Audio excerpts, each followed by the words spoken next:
प्रायिकता की आज की इस क्लास में हम प्रायिकता के कुछ सूत्रों का अध्ययन करेंगे। देखो, हमने कोई प्रतिदर्श समष्टि ली है S और उस प्रतिदर्श समष्टि S की कोई दो घटनाएं हैं। प्रतिदर्श समष्टि S की क्या है? दो घटनाएं हैं। तो इन दोनों घटनाओं पर जब हम सम्मिलन संक्रिया लगाते हैं E और F, ऐसा मान लेते हैं दो घटनाएं, एक घटना है E और एक घटना है F। इन दोनों घटनाओं पर कौन सी संक्रिया लगाई? सम्मिलन संक्रिया लगाई। और सम्मिलन संक्रिया लगाने के पश्चात जो घटना हमें मिलती है उस घटना की प्रायिकता क्या होगी, इस बात की चर्चा करेंगे आज की इस क्लास में। तो देखो, जो दो घटनाएं हम ले रहे हैं उन दोनों घटनाओं की हम बात करें तो प्रतिदर्श बिंदुओं के आधार पर हम इन दो घटनाओं को दो स्थितियों में बांट सकते हैं। दो स्थितियों में किस प्रकार? एक स्थिति तो यह बन जाएगी कि इन दोनों घटनाओं में कोई भी प्रतिदर्श बिंदु उभयनिष्ठ नहीं हो। एक स्थिति तो यह बन गई। इसके अलावा जो दूसरी स्थिति बनेगी वो इस प्रकार बन सकती है कि दोनों घटनाओं में कोई ना कोई प्रतिदर्श बिंदु उभयनिष्ठ हो। इन दोनों घटनाओं में कोई ना कोई प्रतिदर्श बिंदु क्या हो? उभयनिष्ठ हो। तो यहां पर देखो, हमने एक प्रतिदर्श समष्टि लिखी है S और S में अवयव हैं A, B, C, D, E, F, G और दोनों ही स्थितियों के हमने एक एक उदाहरण लिख लिए। पहली स्थिति का उदाहरण ये रहा, E घटना में अवयव है कुछ इस प्रकार, F घटना में अवयव है कुछ इस प्रकार। और इन दोनों ही घटनाओं की हम बात करें तो इन दोनों घटनाओं में हमें प्रतिदर्श बिंदु लिया है C, उभयनिष्ठ प्रतिदर्श बिंदु क्या लिया है? C। और इन दोनों घटनाओं में देखो कोई भी उभयनिष्ठ प्रतिदर्श बिंदु नहीं है। तो दोनों ही स्थितियों के हमने एक एक उदाहरण लिखे हैं। अब देखो, यहां पर E और F इन दोनों में कोई भी उभयनिष्ठ अवयव नहीं है। इसका मतलब E इंटरसेक्शन F बराबर क्या है? फाई है। E इंटरसेक्शन F बराबर फाई है। इसका मतलब यह है कि E और F दोनों परस्पर अपवर्जी घटनाएं हैं। और यहाँ पर E इंटरसेक्शन F बराबर फाई नहीं है। इसका मतलब यहाँ पर E और F परस्पर अपवर्जी घटनाएं नहीं है। तो पहली स्थिति तो यह बन गई कि जब घटनाएं परस्पर अपवर्जी ना हो। ये स्थिति तो कौन सी है? तो ये स्थिति है जब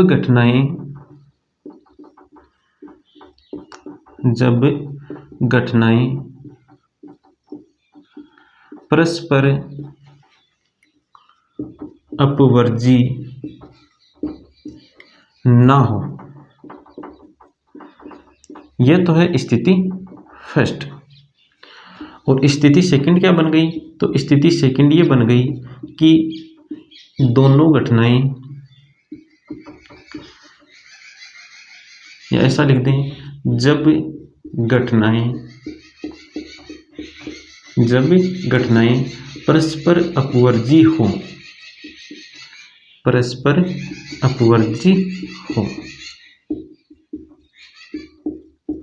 अब देखो, यहां पर हम प्रायिकता किसकी ज्ञात कर रहे हैं? तो हम प्रायिकता ज्ञात कर रहे हैं इन दोनों घटनाओं में सम्मिलन संक्रिया लगाने के पश्चात जो घटना बनती है उस घटना की, अर्थात E सम्मिलन F घटना की प्रायिकता ज्ञात करना चाहते हैं। दोनों ही स्थितियों में हम E सम्मिलन F इस घटना की प्रायिकता ज्ञात करना चाहते हैं। E सम्मिलन F घटना की प्रायिकता। अब देखो, हमने प्रायिकता का जो अभिग्रहीतीय दृष्टिकोण पढ़ा था उसमें कुछ हमने अभिग्रहित पढ़े थे। तो उन अभिग्रहितों का उपयोग करेंगे यहां पर। किस प्रकार उपयोग करेंगे? देखो, तो यहां पर पहले E यूनियन F घटना ज्ञात कर लो। E यूनियन F घटना में कौन कौन से प्रतिदर्श बिंदु होंगे?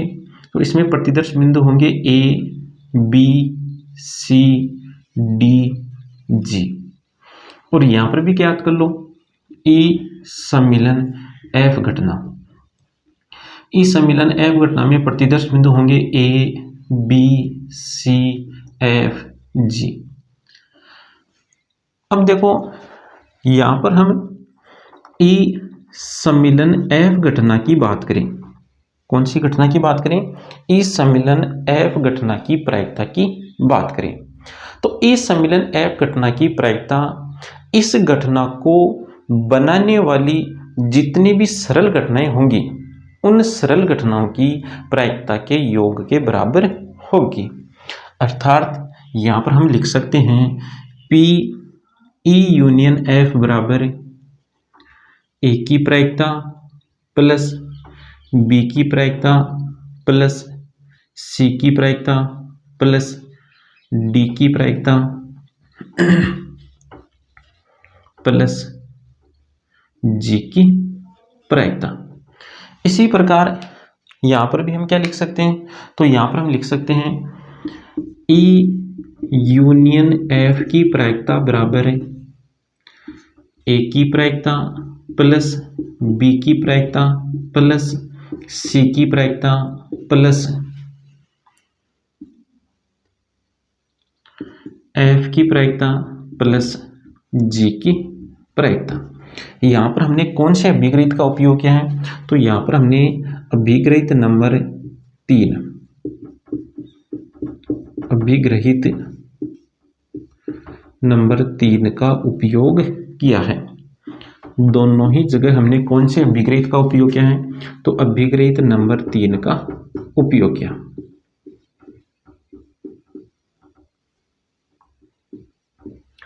अब देखो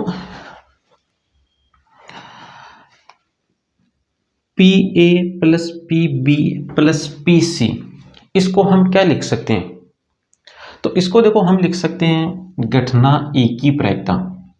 घटना ई की प्रायिकता, तो घटना ई की प्रायिकता बराबर इस घटना ई को बनाने वाली जो सरल घटनाएं होगी उन सरल घटनाओं की प्रायिकता के योग के बराबर होगी। अर्थात पी ए की प्रायिकता, चलो यहां पर ही लिख लेते हैं, घटना ए की प्रायिकता बराबर ए की प्रायिकता प्लस बी की प्रायिकता प्लस सी की प्रायिकता। इसी प्रकार घटना एफ की प्रायिकता क्या होगी? तो घटना एफ की प्रायिकता होगी सी की प्रायिकता प्लस डी की प्रायिकता प्लस जी की प्रायिकता। और ई इंटरसेक्शन एफ की प्रायिकता, तो ई इंटरसेक्शन एफ की प्रायिकता किसके बराबर होगी? सी की प्रायिकता के बराबर होगी। अब देखो ए की प्रायिकता प्लस बी की प्रायिकता प्लस सी की प्रायिकता, इसको हम क्या लिख सकते हैं? तो इसको लिख सकते हैं हम ई की प्रायिकता। इसकी जगह तो हम क्या लिख सकते हैं? इसकी जगह लिख सकते हैं हम घटना ई की प्रायिकता। डी की प्रायिकता प्लस जी की प्रायिकता, डी की प्रायिकता प्लस जी की प्रायिकता, इसमें यदि सी की प्रायिकता और हो यहाँ पर, तब हम क्या लिख सकते हैं? घटना एफ की प्रायिकता। तो यहाँ पर हम क्या करेंगे?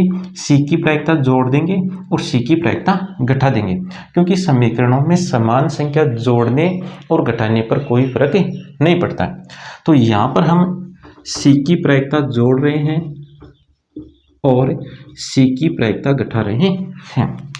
अब देखो डी की प्रायिकता, जी की प्रायिकता और सी की प्रायिकता, इन तीनों की प्रायिकता का योग किसके बराबर है? घटना एफ की प्रायिकता के योग के बराबर है। और सी की प्रायिकता को क्या लिख सकते हैं? सी की प्रायिकता को लिख सकते हैं ई इंटरसेक्शन एफ की प्रायिकता। तो देखो फिर ई यूनियन एफ की प्रायिकता क्या आ गई यहाँ पर? ई यूनियन एफ की प्रायिकता बराबर, ई यूनियन एफ की प्रायिकता है घटना ई की प्रायिकता प्लस घटना एफ की प्रायिकता माइनस ई इंटरसेक्शन एफ की प्रायिकता। तो जब दो घटनाएं परस्पर अपवर्जी ना हो, उस स्थिति में उन दोनों घटनाओं की जो सम्मिलन घटना होगी उस घटना की प्रायिकता किसके बराबर होगी? घटना ई की प्रायिकता प्लस घटना एफ की प्रायिकता माइनस इन दोनों घटनाओं के इंटरसेक्शन की जो घटना होगी उसकी प्रायिकता। तो ये तो स्थिति तब की है जब दो घटनाएं क्या हो, परस्पर अपवर्जी घटनाएं हो। अब आओ यहाँ पर, तो यहाँ पर भी पहले याद कर लो घटना ए की प्रायिकता क्या होगी। तो घटना ए की प्रायिकता को लिख सकते हैं हम ए की प्रायिकता प्लस बी की प्रायिकता प्लस सी की प्रायिकता। इसी प्रकार घटना एफ की प्रायिकता क्या होगी। तो घटना एफ की प्रायिकता होगी एफ की प्रायिकता प्लस जी की प्रायिकता।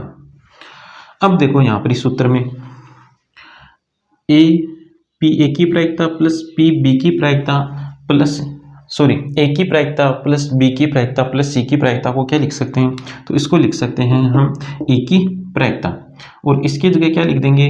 तो इसकी जगह लिख देंगे हम घटना एफ की प्रायिकता। तो ई यूनियन एफ की प्रायिकता बराबर क्या आ गया। तो ई यूनियन एफ की प्रायिकता बराबर आ गया ई की प्रायिकता प्लस एफ की प्रायिकता। जब घटनाएं परस्पर अपवर्जी हो तब उन दोनों घटनाओं की जो सम्मिलन घटना होगी उस सम्मिलन घटना की प्रायिकता किसके बराबर होगी। उन दोनों घटनाओं की प्रायिकता के योग के बराबर होगी। और जब दोनों घटनाएं परस्पर अपवर्जी ना हो तब उन घटनाओं की प्रायिकता उन दोनों घटनाओं की जो सम्मिलन घटना होगी उस सम्मिलन घटना की प्रायिकता किसके बराबर होगी। तो उस सम्मिलन घटना की प्रायिकता उन दोनों घटनाओं की प्रायिकता का योग करना है, और इसमें से हमें क्या घटाना है, उन दोनों घटनाओं की जो इंटरसेक्शन की जो घटना बनेगी उस इंटरसेक्शन वाली घटना की प्रायिकता को घटाना है। तो अब हमें इन सूत्रों को याद रखना है, और साथ में ये कंडीशन भी ध्यान में रखनी है। ये सूत्र कब काम में आएगा। तो ये सूत्र जब घटनाएं परस्पर अपवर्जी हो उस स्थिति में काम में आएगा। और ये सूत्र कब काम में आएगा। तो ये सूत्र तब काम में आएगा जब घटनाएं परस्पर क्या हो, अपवर्जी हो। अब हम किसी घटना की जो पूरक घटना होती है उस पूरक घटना की प्रायिकता ज्ञात करना सीखेंगे। तो इसके लिए यहाँ पर मैंने एक प्रतिदर्श समष्टि लिखी है S, और S के प्रतिदर्श बिंदु है ये, और एक घटना लिखी है E, और E के प्रतिदर्श बिंदु है ये। अब हम इस घटना E की जो पूरक घटना है उस पूरक घटना की प्रायिकता ज्ञात करेंगे। इस घटना E की पूरक घटना को किसके द्वारा दर्शाते हैं। तो इसकी पूरक घटना को E डैश या E बार के द्वारा दर्शाते हैं।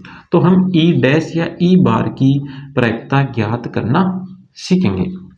तो देखो E डैश किसके बराबर होता है। तो E डैश बराबर होगा S अंतर E। S में से हमें E के अवयवों को हटाना है।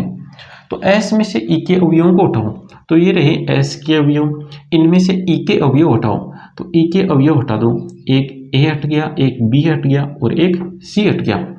अब जो शेष अवयव है उन शेष अवयवों का जो समुच्चय होगा, शेष अवयव कौन से हैं, D E F G, ये शेष अवयवों का समुच्चय क्या कहलाता है, इस घटना E की पूरक घटना कहलाता है। तो E डैश बराबर हमें ये समुच्चय मिल गया। अब देखो E डैश की प्रायिकता क्या होगी। तो E डैश की प्रायिकता बराबर अभिग्रहित नंबर 3 का उपयोग करो। तो घटना E डैश की प्रायिकता बराबर D की प्रायिकता प्लस E की प्रायिकता प्लस F की प्रायिकता प्लस G की प्रायिकता। तो यहाँ पर देखो हमने कौन से अभिग्रहित का उपयोग किया। तो यहाँ पर हमने अभिग्रहित नंबर 3 का उपयोग किया है। यहाँ पर हमने कौन से अभिग्रहित का उपयोग किया है। तो यहाँ पर हमने अभिग्रहित नंबर 3 का उपयोग किया है। अब देखो यहाँ पर मैं घटना E की प्रायिकता जोड़ रहा हूँ और घटना E की प्रायिकता घटा रहा हूँ। समान संख्या जोड़ने और घटाने पर समीकरण में कोई चेंज नहीं होता है। अब देखो E डैश की प्रायिकता बराबर D की प्रायिकता प्लस E की प्रायिकता प्लस F की प्रायिकता प्लस G की प्रायिकता प्लस। अब इस घटना E की प्रायिकता को देखो हम इस प्रकार लिख सकते हैं, घटना A की प्रायिकता प्लस B की प्रायिकता प्लस C की प्रायिकता माइनस घटना E की प्रायिकता। अब देखो इसको हम क्या लिख सकते हैं, तो ये देखो इस प्रतिदर्श समष्टि की समस्त सरल घटनाएं लिखी हुई हैं, सॉरी, प्रतिदर्श समष्टि की सभी सरल घटनाओं की प्रायिकता का योग लिखा हुआ है, और प्रतिदर्श समष्टि की सभी सरल घटनाओं की प्रायिकता का योग होता है 1। तो इसकी जगह हम क्या लिख देंगे फिर, तो इसकी जगह हम लिखेंगे 1। तो पी ई डैश बराबर आ गया 1 minus P E, P E dash बराबर क्या आ गया 1 माइनस पी ई। तो किसी घटना की जो पूरक घटना की प्रायिकता होती है वो किस प्रकार ज्ञात करेंगे, 1 में से उस घटना की प्रायिकता घटा करके। तो आज की क्लास में इतना ही, मिलेंगे नेक्स्ट क्लास में एक नए टॉपिक के साथ।